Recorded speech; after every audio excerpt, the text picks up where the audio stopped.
எலந்தங்குடியில் வகை தெரியாத விஷப்பூச்சி கடித்து மேல் சிகிச்சை பெற்று வந்த மாணவன் உயிரிழந்துள்ளார்.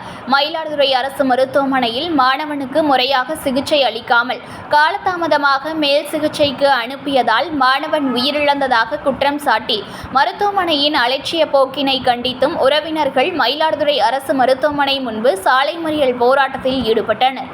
எலந்தங்குடி பறக்கு தெருவைச் சேர்ந்தவர் முகமது காசிம் மகன் முஃபின் அலி 8ஆம் வகுப்பு தேர்ச்சி அடைந்து 9ஆம் வகுப்பு செல்ல உள்ளார். இந்த நிலையில் மாணவன் முஃபின் அலி கடந்த 31ஆம் தேதி மாலை விளையாடி கொண்டிருந்த போது இனவகை தெரியாத விஷப்பூச்சி காலில் கடித்தது. வீட்டில் ஏதோ பூச்சி கடித்ததாக சொல்லியுள்ள மாணவன் மயங்கி விழுந்துள்ளார். உடனடியாக பெற்றோர்கள் முஃபின் அலியை மயிலாடுதுறை அரசு மருத்துவமனையில் சிகிச்சைக்கு கொண்டு வந்து சேர்த்தனர். அங்கிருந்து மேல் சிகிச்சைக்கு திருவாரூர் அரசு மருத்துவக் கல்லூரி மருத்துவமனையில் அனுமதிக்கப்பட்டிருந்த மாணவன் நேற்று மாலை உயிரிழந்தார்.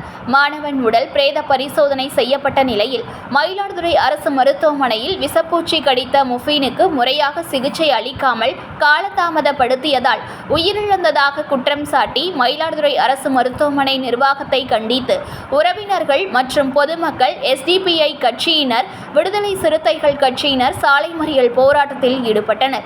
3 முறை பரிசோதனை செய்து ஒன்றும் இல்லை என்று மருத்துவர்கள் சொன்ன நிலையில் சாதாரண சிகிச்சை பிரிவுக்கு மாற்றியதாகவும் சிகிச்சையில் சேர்த்த மறுநாள் மாணவன் உடல் வீங்கியதை தொடர்ந்து காலதாமதமாக திருவாரூர் அரசு மருத்துவக் கல்லூரி மருத்துவமனைக்கு மேல் சிகிச்சைக்கு மருத்துவமனை நிர்வாகத்தினர் அனுப்பி வைத்ததாக குற்றம் சாட்டி மாணவன் உயிரிழப்பிற்கு உரிய நீதி கேட்டு மயிலாடுதுறை அரசு மருத்துவமனை முன்பு சாலை மறியல் போராட்டத்தில் ஈடுபட்ட பொதுமக்கள் மயிலாடுதுறை அரசு மருத்துவமனையை கண்டித்து முழக்கமிட்டனர்.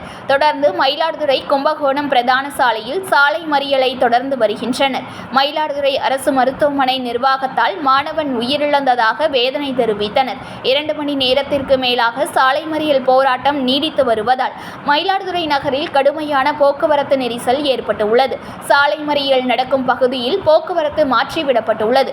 மயிலாடுதுறை வட்டாட்சியர் சுகுமாரன் பேச்சுவார்த்தை நடத்தி வருகிறார். இப்படி வெளியே போயிட்டு வரதுக்கு வெளியே போயிடுச்சு.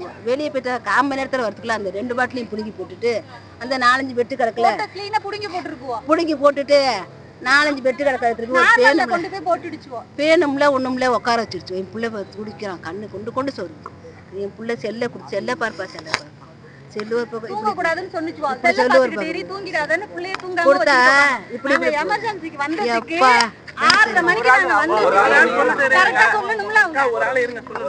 அதோட என்ன செஞ்சோம், அவன் போய் பார்த்தா என்னத்துங்க வைக்கிறீங்க, ரெஸ்ட் எடுக்க வந்திருக்கோமாண்டு.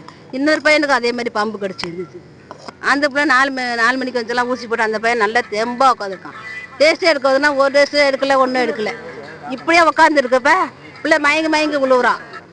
என்ன செஞ்சா 2 டெஸ்ட் எடுத்துட்டோம். 3ஆவது டெஸ்ட் 12 மணிக்கு தரேன்னு 12 மணி விட்டு நாங்கள் காத்து உட்காந்தோம். 12 மணிக்கு கொடுத்து 3 டெஸ்ட்டும் நார்மலாக இருக்கு. 8 மணிக்கெல்லாம் வயிற்று வலிக்குதுன்னு சொல்லியிருக்கான். 3 டெஸ்ட் எடுத்திருக்காங்க. அந்த 3 டெஸ்ட்லயும் ஒரு இது கூட சொல்லுமா விளையாடிட்டு இருந்த பிள்ளைக்கு எதை கடிச்சிருச்சுன்னு எமர்ஜென்சிக்கு தூக்கிட்டு வந்தோம். எமர்ஜென்சிக்கு தூக்கிட்டு வந்ததுக்கு ஒரு 2 ஸ்கிரீன் போடுறேன்னு சொல்லிட்டு புடுங்கி போட்டு நார்மல் வார்டில் போட்டாங்க. அதுக்கப்புறம் அந்த பிள்ளைக்கு எந்த ட்ரீட்மெண்ட்டும் இல்லை. 8 மணிக்கு வயிற்று வலிக்குதுன்னு சொல்லியிருக்கான். ஃபர்ஸ்ட் ஒரு டெஸ்ட் எடுத்திருக்காங்க. அந்த டெஸ்ட் நார்மலு. அதுக்கப்புறம் 4 மணி நேரம் கழிச்சு மறு டெஸ்ட் எடுக்கிறேன்னு எடுத்தாங்க. அந்த டெஸ்ட்லயும் ஒன்றும் இல்லை. 3 டெஸ்ட் எடுத்து ஒன்றும் இல்லை. அதுக்கடையில் பிள்ளைக்கு விஷம் வயிற்றுல ஏறிடுச்சு, உடம்புல ஏறிடுச்சு. ஒன்றும் இல்லை நாங்கள் ஒன்றும் இல்லைன்னு தானே வச்சுக்கிட்டு உட்காந்துருப்போம். எங்களுக்கு அவனுக்கு வாந்தி வந்திருக்கு. ஒன்றும் இல்லைன்னு அந்த பிள்ளை இங்கேயே வச்சு உடனே அந்த 2 மணி நேரத்தில் அவனுக்கு ஏதாவது செய்யுதுன்னா மாற்றி வேற ஆஸ்பத்திரிக்கு எங்களை அனுப்பியிருக்கலாம்ல.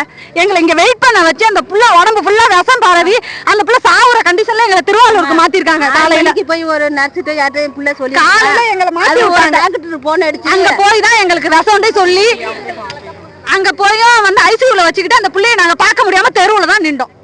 என்ன அந்த பிள்ளைக்கு விஷம் உடம்பு ஃபுல்லா பரவி முகம்லாம் வீங்கி அவனுக்கு மூச்சு விட முடியாம போய் அவன் 2 மணிக்கு அவன் உயிர் போயிடுச்சு. கண்ணு அப்படி வீங்கி இங்கேயே சொல்லி இருக்கணும்ல. அந்த உடம்புல விஷம் ஏறி இருக்கு. இன்னது கடிச்சு 3 டெஸ்ட் எடுத்தீங்கல்ல. அந்த டெஸ்ட்ல உங்களால ஒண்ணுமே கண்டுபிடிக்க முடியலன்னா அப்புறம் எதுக்கு டெஸ்ட் எடுக்கிறீங்க?